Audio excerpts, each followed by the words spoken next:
अस्सलामुअलैकुम दोस्तों की हाल चाल तुसी देख रहे देश पंजाब टीवी मैं थोड़ा मेजबान आसफ नंबर होंदा 0307 1076 965 यही व्हाट्सएप नंबर इमो नंबर है। अज एक माशाल्लाह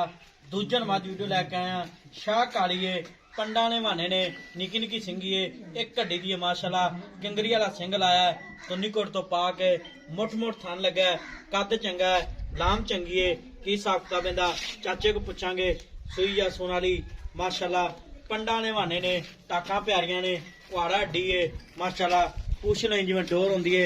आ बटन लगे ने नीली दे माशाल्लाह पंडा ने वाने ने कन्नी लम्मी है गिट गिट पछमे पावरा थान लगे माशाल्लाह उन्हें ही अगे वाना उन्हें ही पिछे माशाल्लाह पावरा थाने निकी निकी सिंगी है कद चंगा है लाम चंगी है की साख्ता देंदा चाचे को पूछांगे सुई या सोनारी नंबर होंदा 0307 1076 965 यही व्हाट्सएप नंबर इमो नंबर है। सलाम अलैकुम चाचा। वालेकुम सलाम। की हाल है? अल्लाह की रहमत है।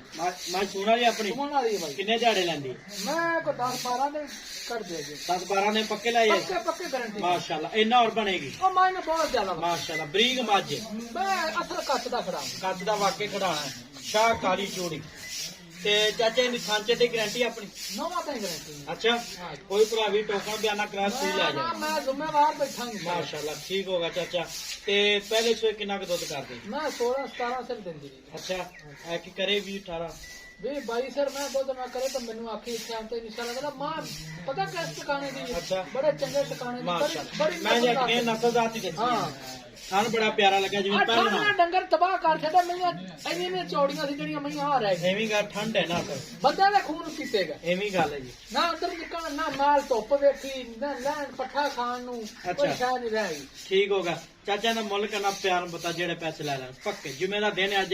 मुल जायज करना क्या 6 लाख रुपया तेरे वास्ते पूरा 6 लाख पूरा 6 ਇਹਦੇ ਵਿੱਚ ਕੋਈ ਆਜ ਦਾ ਕਦਰ ਕੋਈ ਲਾਟ ਪਿਆ नहीं चलो जी ਹਾਂ हाँ जी 6 लाख रुपया ਨਹੀਂ 6 ਲੱਖ ਜਾ अजा 10,000 ना दे 5 ਲੱਖ 90 ਦਾ हाँ तेरे वास्ते लाड प्यार रही ठीक होगा जी 5 ਲੱਖ 90 ਦਾ ਮਾਰਕੀਟ ਡਿਮਾਂਡ ਹੈ ਨੰਬਰ ਹੁੰਦਾ 0307